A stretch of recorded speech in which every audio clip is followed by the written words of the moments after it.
സംസ്ഥാനത്ത് ഓണത്തോടനുബന്ധിച്ചുള്ള രണ്ടാം ഘട്ട ആനുകൂല്യ വിതരണങ്ങൾ ആരംഭിച്ചു. സാമൂഹ്യ സുരക്ഷാ പെൻഷനുകളുടെ അടുത്ത ഘട്ട വിതരണം ഇന്നു മുതൽ സംസ്ഥാനത്ത് ആരംഭിക്കുകയാണ്. ഗുണഭോക്താക്കളുടെ ബാങ്ക് അക്കൗണ്ടുകളിലേക്കാണ് തുക എത്തിച്ചേരുക. കൈകളിൽ തുക സ്വീകരിക്കുന്ന ഗുണഭോക്താക്കൾക്കും ഇത്തവണ DBT സംവിധാനത്തിലേക്ക് മാറിയില്ല എങ്കിൽ പോലും പഴയ രീതിയിൽ കൈകളിലേക്കുള്ള വിതരണം കൂടി ഇന്നു മുതൽ സംസ്ഥാനത്ത് സജീവമാകും. ഓണത്തിനു മുന്നോടിയായി ഗുണഭോക്താക്കളിലേക്ക് മുഴുവൻ തുകയും എത്തുന്ന രീതിയിലാണ് നടപടിക്രമങ്ങൾ ആരംഭിച്ചിരിക്കുന്നത്. പെൻഷൻ വിതരണം ചെയ്യുന്നതിലേക്കായി 1000 കോടി രൂപ കൂടി അനുവദിച്ചതായി സംസ്ഥാന ധനവകുപ്പ് വ്യക്തമാക്കിയിരിക്കുകയാണ്. ഓണത്തോടനുബന്ധിച്ചുള്ള പെൻഷൻ വിതരണം ഓഗസ്റ്റ് മാസം 31-ന് അവസാനിക്കുന്ന സാഹചര്യത്തിൽ സെപ്റ്റംബർ മാസം മുതൽ വർദ്ധിപ്പിച്ച പെൻഷൻ തുകയുടെ വിതരണ നടപടികൾ ആരംഭിക്കുന്നതിന്റെ ഭാഗമായി ഭൗതിക സാഹചര്യ പരിശോധനകളും മസ്റ്ററിംഗ് ഉൾപ്പെടെയുള്ള കാര്യങ്ങളും സംസ്ഥാന സർക്കാരിന്റെ ഭാഗത്തു നിന്നും കൂടുതൽ കർശനമാക്കുകയാണ്. ഇതിന്റെ ഭാഗമായി സാമൂഹ്യ സുരക്ഷാ പെൻഷനുകളുടെ അർഹത, വിതരണം, മാനദണ്ഡ ക്രമീകരണം എന്നിവ സംബന്ധിച്ച് പുതിയൊരു ഉത്തരവ് കൂടി സർക്കാരിന്റെ ഭാഗത്തു നിന്നും പുറത്തു വന്നിരിക്കുകയാണ്. വാർദ്ധക്യകാല പെൻഷനുകൾ, വിധവാ പെൻഷനുകൾ, ഭിന്നശേഷി പെൻഷനുകൾ, അവിവാഹിത പെൻഷനുകൾ, കർഷക തൊഴിലാളി പെൻഷനുകൾ കൈപ്പറ്റുന്ന ഗുണഭോക്താക്കൾ എന്നിവർക്ക് കർശന പരിശോധന നേരിടേണ്ടി വരും. പെൻഷൻ ഗുണഭോക്താക്കളിൽ 25 ലക്ഷത്തോളം വരുന്ന ഗുണഭോക്താക്കൾ DBT സംവിധാനത്തിലേക്ക് മാറണമെന്നുള്ള നിർദ്ദേശം കൂടി സർക്കാർ പ്രഖ്യാപിച്ചിരിക്കുകയാണ്. പൂർണ്ണമായും ബാങ്ക് അക്കൗണ്ട് സംവിധാനത്തിലേക്ക് എല്ലാ ഗുണഭോക്താക്കളും മാറിയതിനു ശേഷമാണ് വർദ്ധിപ്പിച്ച പെൻഷൻ തുകയുടെ അടക്കം വിതരണം ആരംഭിക്കുക. ഓണത്തോടനുബന്ധിച്ച് കെട്ടിട നിർമ്മാണ തൊഴിലാളി മേഖലകളിലേക്കുള്ള ഗുണഭോക്താക്കൾക്കുള്ള ഒരു ഗഡു പെൻഷൻ തുക കൂടി അനുവദിച്ചേക്കുമെന്നുള്ള റിപ്പോർട്ടുകൾ പുറത്തു വന്നിട്ടുണ്ട്. ഇതിനു പുറമെ നമ്മുടെ സംസ്ഥാനത്തെ തൊഴിലുറപ്പ് തൊഴിലാളികൾക്ക് സർക്കാർ പ്രഖ്യാപിച്ചിട്ടുള്ള 1200 രൂപയുടെ ധനസഹായ വിതരണം ഇന്നു മുതൽ അക്കൗണ്ടുകളിലേക്ക് ക്രെഡിറ്റായി തുടങ്ങും. കഴിഞ്ഞ വർഷം 100 തൊഴിൽ ദിനങ്ങൾ പൂർത്തിയാക്കിയ തൊഴിലാളികൾക്കാണ് ഓണസമ്മാനമായി ഈ വർഷം 1200 രൂപ വീതം വിതരണം ആരംഭിച്ചിട്ടുള്ളത്.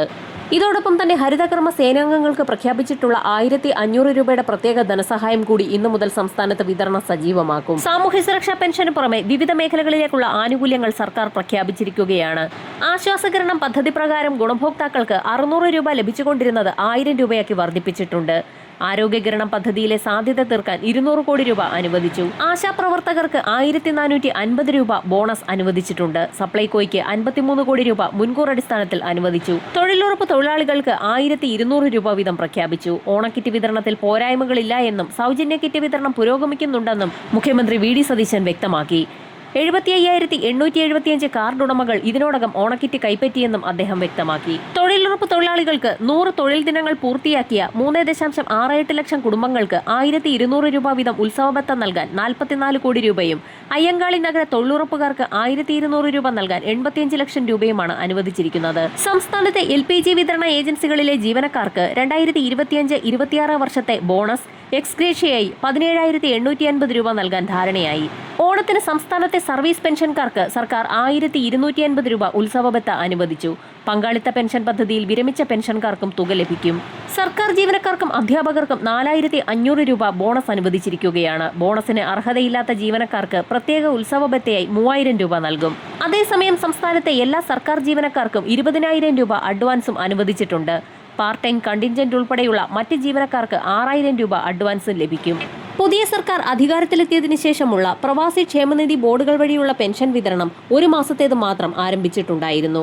പെൻഷൻ തുക ഒട്ടുമിക്ക ഗുണഭോക്താക്കളിലേക്കും എത്തിച്ചേർന്നിട്ടുണ്ട്. ശേഷിക്കുന്ന 2 മാസത്തിലെ പെൻഷൻ കുടിശ്ശികയാണ്. ഓണം എത്തിയിട്ടും പ്രവാസി ക്ഷേമ പെൻഷൻ സർക്കാർ നൽകാത്തതിനെ തുടർന്ന് വിവിധ മേഖലകളിൽ നിന്നും പ്രവാസി സംഘത്തിന്റെ പ്രതിഷേധം ഉയരുകയാണ്. പെൻഷൻ കൃത്യമായി നൽകാത്തതിനെ തുടർന്ന് തിരുവോണ ദിനത്തിൽ സെക്രട്ടേറിയറ്റിന് മുന്നിൽ കഞ്ഞിവെച്ച് പ്രതിഷേധിക്കുമെന്ന് കേരള പ്രവാസി സംഘം ഇപ്പോൾ അറിയിച്ചിരിക്കുകയാണ്.